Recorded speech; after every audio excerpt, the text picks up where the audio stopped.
আপনারা দেখছেন যে একদম উল্টে গিয়ে দুমড়ে মুচড়ে গেছে।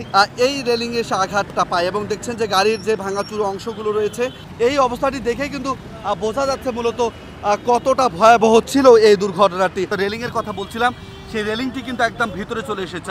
তো সেই একেবারে দুমড়ে মুচড়ে গেছে এই প্রাইভেট কারটি। আপনাদের দেখানোর চেষ্টা করছে কুড়িল বিশ্ব রোডের ঠিক পাশেই কিন্তু এই গাড়িটিকে রাখা হয়েছে। পুলিশের তথ্য মতে সকালে এই গাড়িটি দুর্ঘটনার কবলে পরে দুমড়ে মুচড়ে যায় এবং যানবাহন সচল রাখার জন্য কিন্তু এই গাড়িটিকে দূরে রেখেছে। আপনারা দেখছেন যে একদম উল্টে গিয়ে দুমড়ে মুচড়ে গেছে, ইঞ্জিন সহ কিন্তু দুমড়ে মুচড়ে গেছে। ঘুরে ঘুরে দেখানোর চেষ্টা করি, দেখছেন পুরো গাড়ির যে চিত্র, সেই চিত্রটি দেখছেন। মানুষ, উৎসুক জনতা কিন্তু এখানে ভিড় করছেন, ভিতরে দেখার চেষ্টা করছেন, যেহেতু ইঞ্জিনের ভিতর দিয়ে মহাসড়কের যে রেলিং, সেই রেলিং ভিতরে ঢুকে গিয়েছে। সেদিক থেকে কতটা ভয়াবহ ছিল এই দুর্ঘটনাটি, সেই বিষয়টি তারা কিন্তু পর্যালোচনা করার চেষ্টা করছে। আমরা বেশ কয়েকজনকে এখানে দেখছি। গাড়িটা দেখে তো মনে হচ্ছে গাড়িটার গতি ছিল অত্যাধিক বেশি, আর সম্ভবত ভোর রাত্রে তো কুয়াশা ছিল, কুয়াশার কারণে ড্রাইভার রাস্তার মার্কিং অনুভব করতে পারে না। যে স্থানটিতে মূলত এই গাড়িটি দুর্ঘটনায় পড়েছে, যেখানে আসলে দুর্ঘটনা ঘটেছে, সেই স্থানটি যদি আপনাদের একটু এগিয়ে গিয়ে দেখানোর চেষ্টা করি, আপনারা অথবা আপনাদের দেখানোর চেষ্টা করবো যে ঠিক এই যে ফ্লাইওভারটি দেখছেন কুড়িল অর্থাৎ কুড়িল ফ্লাইওভার, সেই ফ্লাইওভারের ঠিক মাঝামাঝি অর্থাৎ সড়কের পাশ দিয়ে যে ফ্লাইওভারটি দিয়েছে, সেই ফ্লাইওভারের রেলিং যেটি রয়েছে, অর্থাৎ রেলিংয়ে সরাসরি এখান থেকে কিন্তু গাড়িটি উঠিয়ে দেওয়া হয়।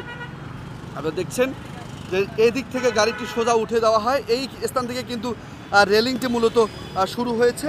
এই রেলিংটি গিয়ে এই রেলিংয়ে এসে আঘাতটা পায় এবং দেখছেন যে গাড়ির যে ভাঙাচুরো অংশগুলো রয়েছে, সেই অংশগুলো কিন্তু এখানে এখনও পড়ে রয়েছে এবং রেলিংটি এখন এখানে বাঁকা হয়ে গেছে এবং এখানকার যে অর্ধেক রেলিং যেটি আসলে গাড়ির ভিতরে ছিল, সেই রেলিংয়ের এখানে কিন্তু দেখছে যে একদম ভেঙে চুরে দুমড়ে মুচড়ে গেছে। অর্থাৎ এই অবস্থাটি দেখে কিন্তু বোঝা যাচ্ছে মূলত কতটা ভয়াবহ ছিল এই দুর্ঘটনাটি।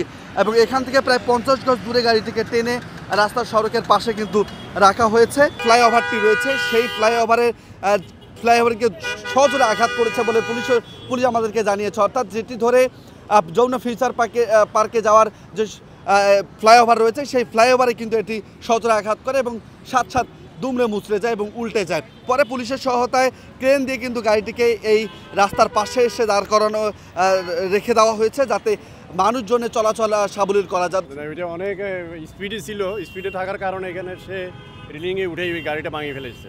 এটা অন্য কারো দোষ না, নিজে স্পিড কারণে দ্রুত যাওয়ার কারণে এই জিনিসটা হয়েছে। পুরো দুমড়ে মুচড়ে গেছে গাড়িটা কোনো রকম করে।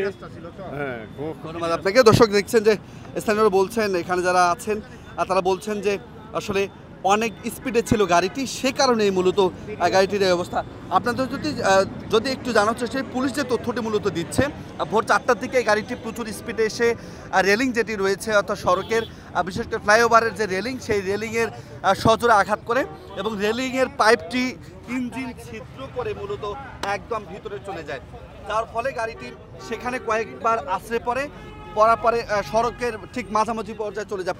ভিতরের ভাঙাচুরো সব কিছুকে ভেতরে দিয়ে আপনারা দেখছেন যে পাইপটির কথা বলছিলাম অর্থাৎ রেলিংয়ের কথা বলছিলাম, সেই রেলিংটি কিন্তু একদম ভিতরে চলে এসেছে, অর্থাৎ চালকের একদম কাছাকাছি পর্যায়ে চলেছে। ইঞ্জিন ছিদ্র হয়ে এই রেলিংটি মূলত এখানে এসেছে। এটিতে আসলে দুর্ঘটনার কবলে পড়ার পর যে বেলুনটি থাকে মূলত ড্রাইভিং যেটি স্টার্টিংয়ে সেই স্টারিংয়ের যে প্যারাশুট সেটি কিন্তু বের হয়েছে। অর্থাৎ চালকের কি অবস্থা হয়েছে যেটি এখন পর্যন্ত আমরা বলতে না বললেও গাড়িটি কিন্তু একদম উল্টে ছিল।